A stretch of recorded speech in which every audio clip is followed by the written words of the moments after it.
there, nearly there. Mm. Okay, nice little tootsies. Nice little tootsies. Now, let's see if your occiput's feeling better now. So lifting the head, open the jaw, and hold the head up for me. Hold. Yeah. So it's taken pressure off the occiput. Well done. That was like a 10K run. It was. I'm knackered now. Thanks for that. So now let's go do some survival stuff. So pulling on your big toe, hold your arm up. No. So this says yes, your adrenals are exhausted. Yeah, because I can't actually reach them to do the things to turn them off. Yeah, right, cool. So the flexor hallucis longus, it's, it's to do with standing your ground, all that sort of fun stuff. Yeah. Speaking your truth. Yeah, that. All that jazz. That's survival switching. Hold. That's deep survival. Hold. Okay. So I imagine you are a bit of a type A personality. When you get going, you can go, go, go, go, go. Yeah, because it's like survival switching isn't showing, deep survival isn't, which means your conscious brain is trying to go, no, everything's okay. But the hidden deep survival means that the unconscious brain knows life is stressful. And it's like at some stage it said, yeah, life's going to be crap forever. Let's just keep this little pattern running in the background. Okay, so where's this pattern stored? EMC, MMC, PVSS. PVSS, do we need to do celestial circuit first?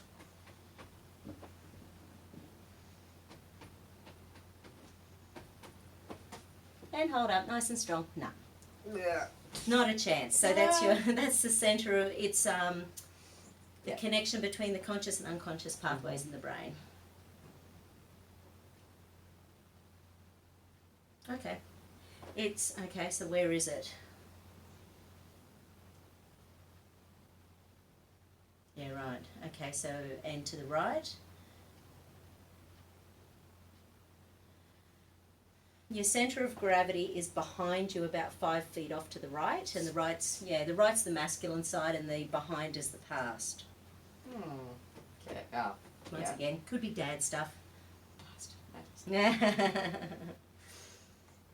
And once again, there's fear in there, which is interesting.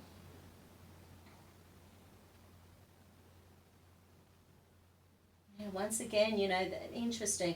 So it's sort of linking in with a time when you sort of started losing your innocence, but it was also about the stuff where having a hard time feeling proud of yourself, hard time, you know how little kids just boast?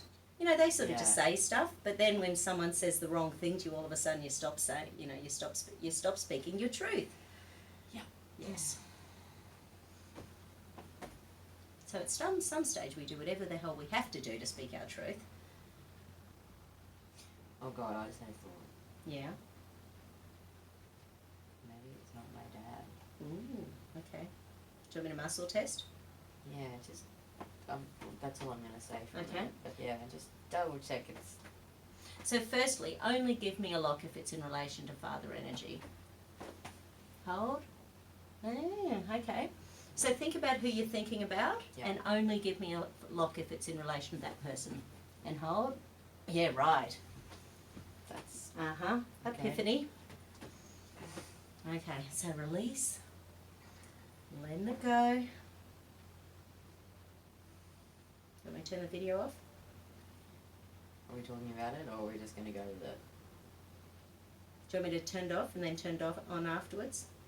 Do we have to talk about it? No? Oh, well, it's my brother. Up to you. Yeah, okay. Okay. But that's... Yeah. Is he older or younger? He's older. Yeah. By Older brothers will often mess with our energy. By a year. Yeah. So...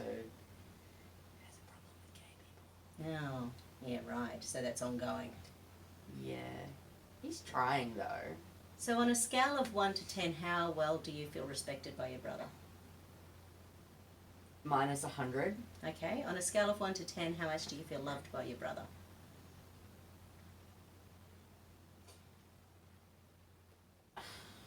See, I would say 10, just because I know that he loves me. Yeah.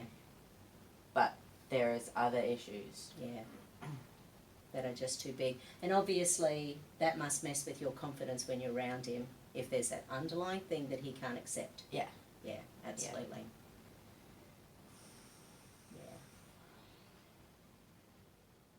Is your dad still alive? Yeah, I think so. Haven't seen him in a while. No, I don't see him. Okay. He was kind of not really there when I was younger anyway, Yeah. and then my parents separated when I was 2. Oh wow. Okay. They divorced when I was 8, just because he wanted to get remarried. And like I said, the only real remembrance I have is, oh yeah, he married some chick in Wynnum who had 2 kids, and we had to go there every. In Wynnum? Yeah, I was. How bizarre! Yeah, we had to go there every second weekend. Oh my goodness. But I don't remember any of that apart from the only TV we were allowed to watch was the world around us. Yeah. How bizarre. Is that quite a religious show? No, it's just more of a nature thing. Oh, okay. No, my dad was How? like a scientist, a big nerd, doesn't know how to love, but Yeah, right. yeah, it's all, yeah. And the science was all consuming sort of thing? Yeah.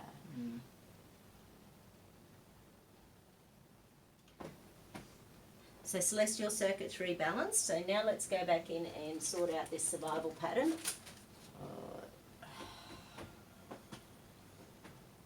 How you feeling?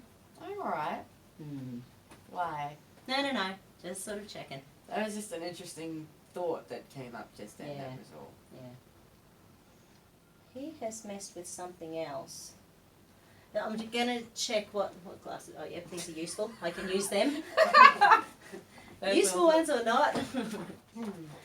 Okay, so I'm just going to see. So linking into this survival pattern.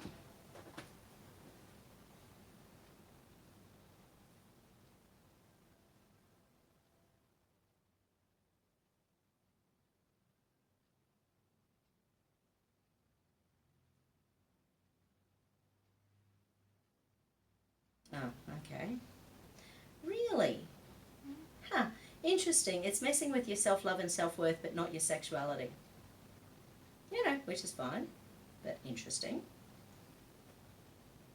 Ah, but you don't feel supported and protected. So he's a big brother. Okay. Yeah, okay. So, scale of 1 to 10, how much self-worth do you feel these days? Okay, it has been better. Okay. Yes.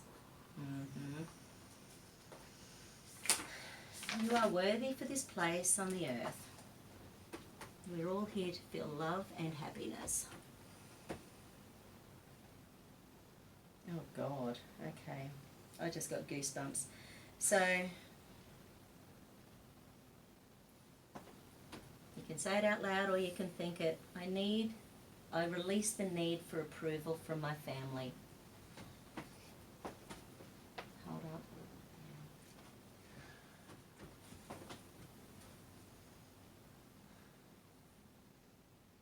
Oh, man, goosebumps, sorry. I deserve to be accepted for who I am. Hold.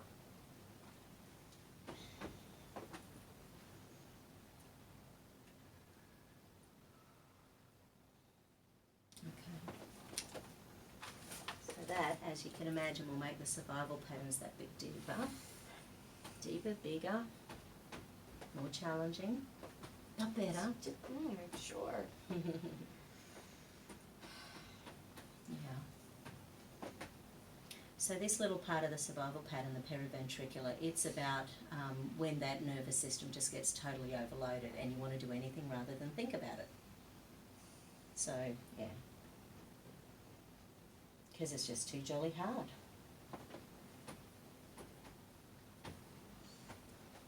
So this little part of the brain, hold out, this is cerebellovermis, and it's to do with not feeling perfect.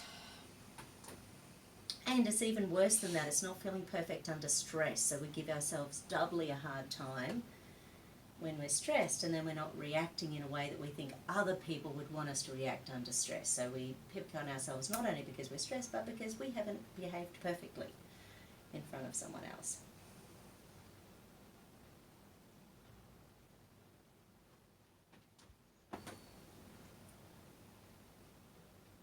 there's something else with that one. Okay, so we can go deeper into that little part of the brain. So the anterior cingulate gyrus with my purple book. I can switch it off anytime you want. It's fine. My brother doesn't have time to watch YouTube. Okay. Just the rest of my family. They're not really into this kind of thing, so. Yeah, right. Well, that would be funny then.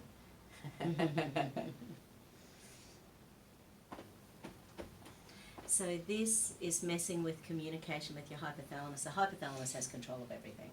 So you know the whole HPA axis? So hypothalamus, pituitary, adrenal axis. So all of them affect everything else, which is why when we're stressed, we get blood pressure issues. If we're stressed, we want to eat. If we're stressed, we want to take drugs. You know, it's sort of what drives the whole addiction, life, adrenal sort of thing. So this cingulate gyrus, when you're trying to be perfect for everyone else, it messes with that.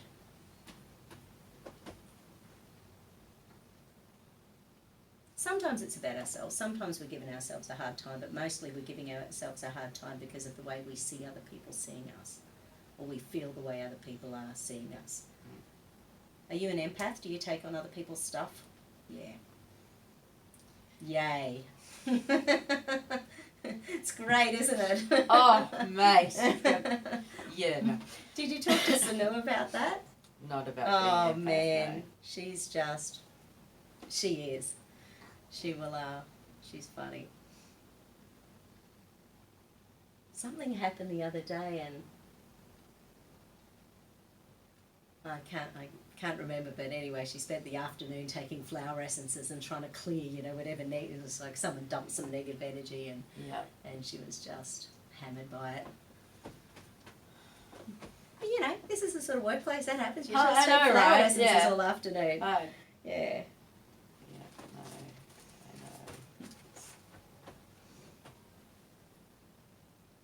know. Yeah. Okay. Next little area showing up is the orbitofrontal cortex, and even one of the comments you made right at the beginning, this is about all that conflicting stuff in your head. You know, it's the stuff, the love-hate, it's the confusion, it's the things that, you know, you go round, and it's the stuff that goes round and around and around in your head all day jolly long, making you crazy. Even when you've made a decision, and you know what you're doing, but your brain's still rethinking about it. And hold out. Nothing. And this little area, I sort of love this area because last time Charles Krebs was talking about it, he said it's sitting underneath the gyruses, you know, so our logical and creative sides of the brain, they're sort of like the goopy bits on the outside, and underneath that this gyrus sits. And the gyrus takes 6 seconds for a thought to go round it. Now in the brain terminology, that's ridiculous. Nothing takes seconds. But what it's doing, all your thoughts, it's waiting for you to find a logical and creative solution to the problems. But stress shuts down the logical and creative hemispheres of the brain. Anyway, it's fear shutting it down, what a surprise. Why are we not surprised? But that is why things like the gratitude journals and stuff like that really work well, because that gets it out of, because you have to consciously write things down. Have you ever done that? No. You only have to write like 3 things a day. 3 things a day. I know. And it's just... It's finding those 3 things? Yeah, it is. Recently, it has been. Yeah. I don't have... There's... It's challenging at the moment. Yeah. Yeah. I hear you.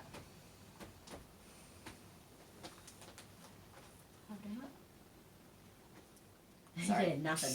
That one is about rage and anger. There's a lot of that. And it's the full-on rage. Like, it's rage, viciousness. It's that sort of stuff that's, you know, it's palpable and we feel it. And that's switching off your pleasure. So a lot of these pathways, just by the way, they're deliberately stopping you from feeling relaxed and happy. And they're doing it because when we're in survival, our unconscious brain thinks we're under severe threat of death. So therefore, like, maybe it was, did you have anesthetics with any of your little wrist or knees or anything? Or they've just healed? No. Because you can imagine even something like anaesthetics can whip the body into a survival pattern, because even though we're asleep, the unconscious brain is fully awake during anaesthetics. Yeah. And it's going, holy moly, what the hell are they doing to me? Yeah. Well, they haven't yet decided if I need surgery on Yeah, my right. hand, so I'm still like, hey. Like, is it coming good? No. Okay. It's not. I've started exercises, but I'm probably going to need corrective surgery.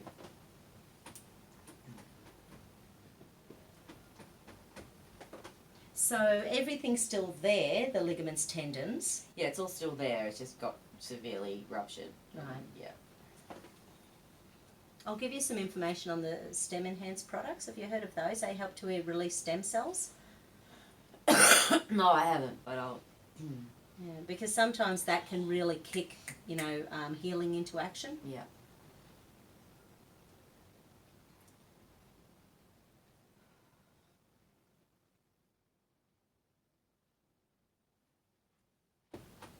So that was, oh yeah, the anger.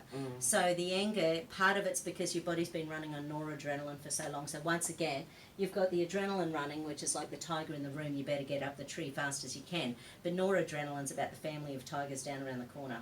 They're hiding. You know they're there. You know they're going to attack. So it's like you've got both levels of stress going. Yeah. The short-term immediate stuff as well as the stuff in the future that your unconscious brain's going, no, don't relax, don't be happy. If you're happy, you'll relax and then you'll get eaten. Yeah.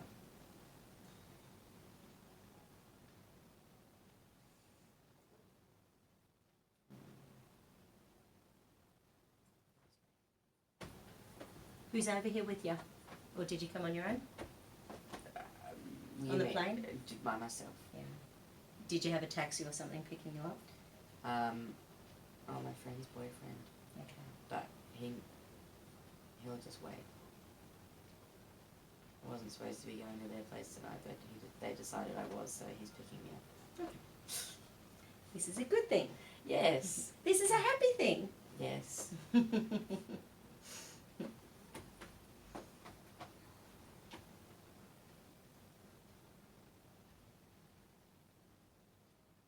Probably a good idea that we're running a bit late because traffic will be hideous anyway.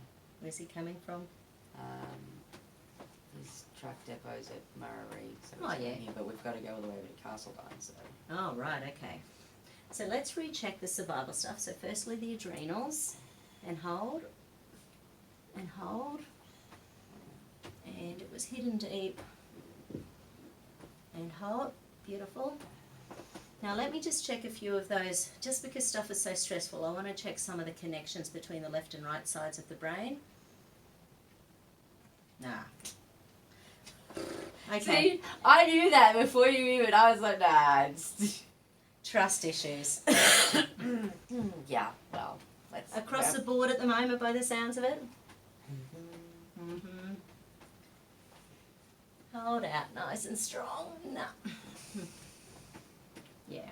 And of course trust is about everything. It's everything. When our bodies are letting us down, we start losing trust in our bodies. When you've got family you can't 100% feel happy and confident with, you start losing faith in your family. Life, work, relationships, they're all so much fun. Yeah. Especially when everything falls apart. Yeah. Once again, in relation to trust, two things going on. There's once again, there's frustration and anger, but it's also switching off the pleasure reward centers. So once again, it's trying to stop you relaxing, because then you'll trust and then you'll get hurt. Because anger is nearly always from fear. Yep. So the fear of being hurt will create the anger, which gives us that oomph and energy to hold ourselves up so we can protect ourselves. Anger's hardly ever about anger. I know. I seem to hold out a lot of it. That's a complete other session.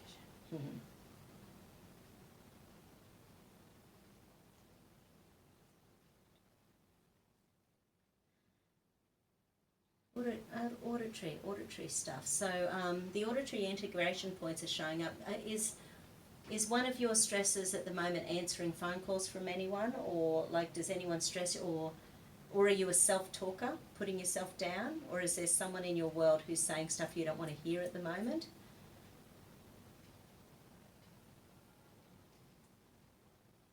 Yes. Yes, because auditory stresses are showing up. It can be internally, it can be ourselves, but it can be coming from another source as well. So then, hold out, we can misinterpret what people are saying if we've got stress in that little pathway. You know, like in days when you're having a bad mood and someone might make a joke and you take it as an insult rather than a joke. You know, that sort of thing, if you can imagine that. Yeah, I can imagine that. I'm sure. So sometimes it's because when we're hearing it, we're only hearing it emotionally rather than logically, so we're not reading between the lines, or we're reading between the lines too much. Yeah, but what happens if that particular person constantly says things? Yeah. And so that's what you're used to hearing, so then you don't know whether they're being sarcastic or... Yeah, right. If Well, it's that's a different constant, thing. then I can't... Because that's like bullying. You know, if someone's constantly saying little narky things. Mm.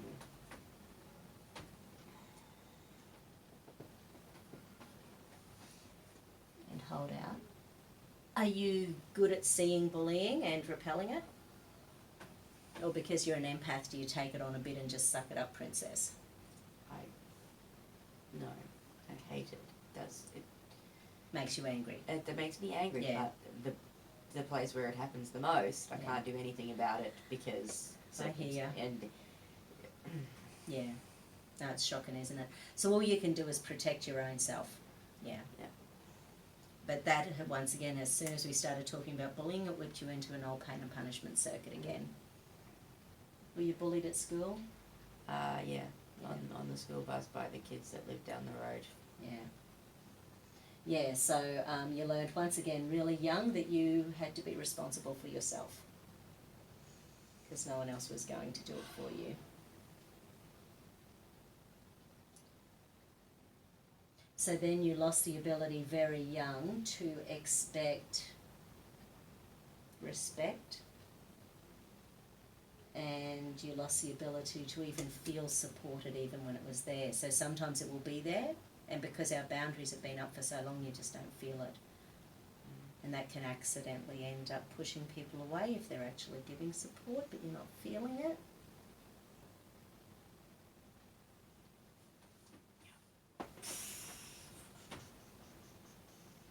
Just something to think about. Oh no, you just... It's a nail on the freaking head. Damn it. And somebody else is going to know that too, because it's... Yeah. Is it, where are you feeling that? Like, are you feeling it, like, is that the real heart thing? Must be, because Yeah. it's doing weird thing. Yeah. Okay. Just feel that.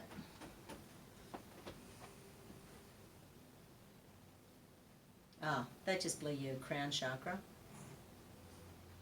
And your base chakra. Oh God. And your, okay, so you're pretty much screwed at this point because it blew your, sorry, it blew your 8th chakra, so not feeling grounded.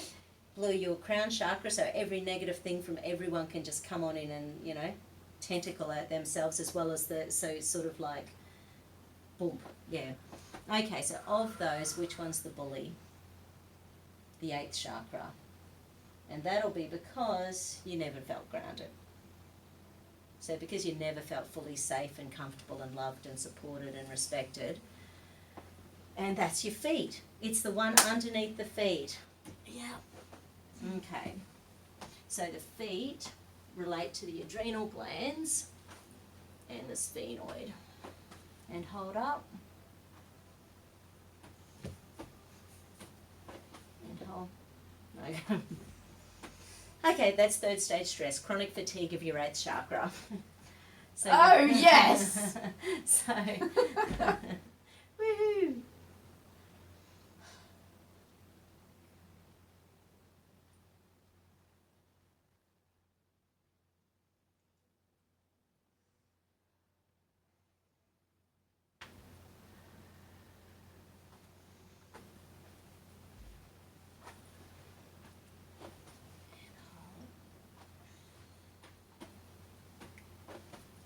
Okay, so that's brought it back to second stage stress.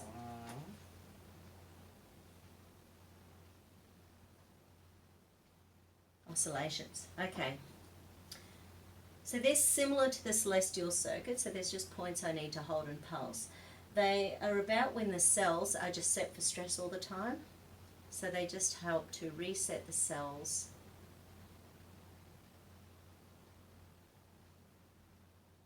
So they start to chillax. Can you feel how fast that's pulsing? Yeah, that happens all the time. Yeah, okay. Just High resting heart rate.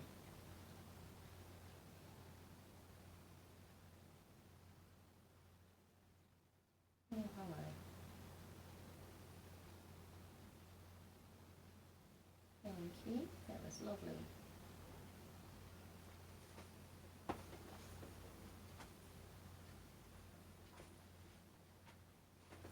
And hold. And hold. Perfect. Sit back down.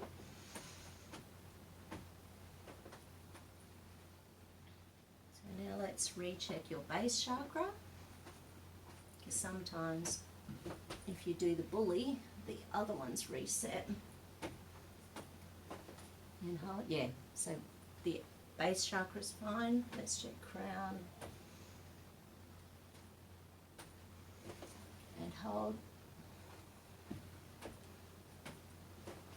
Hold. No, that one's second stage stress. Okay. So it's like the running on adrenaline phase, working really hard to keep you safe.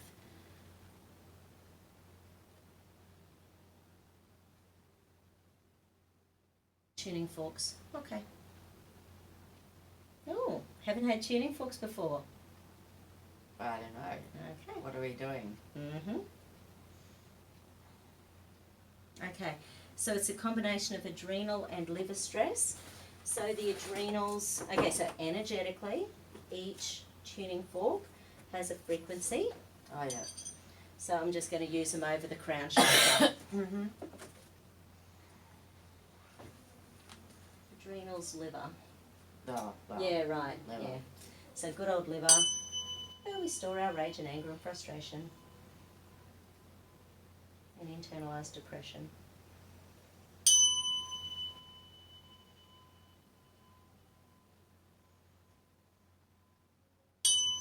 Sounds like your friend's just arrived. Might be, yeah. I might just because it was top to toe, just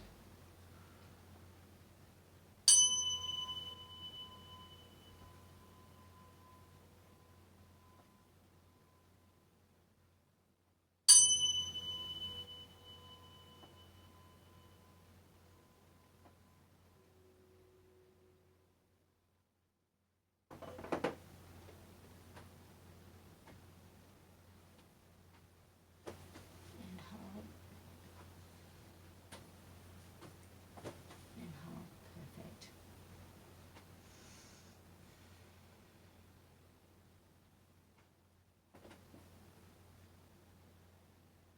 Beautiful.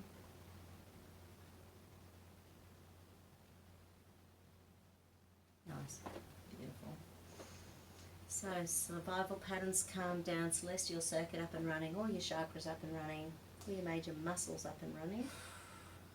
You're just a miracle worker, you are. Hips in, spinal stuff, cranials, jaw. Yay! Come on, thank you. Thank you. Oh.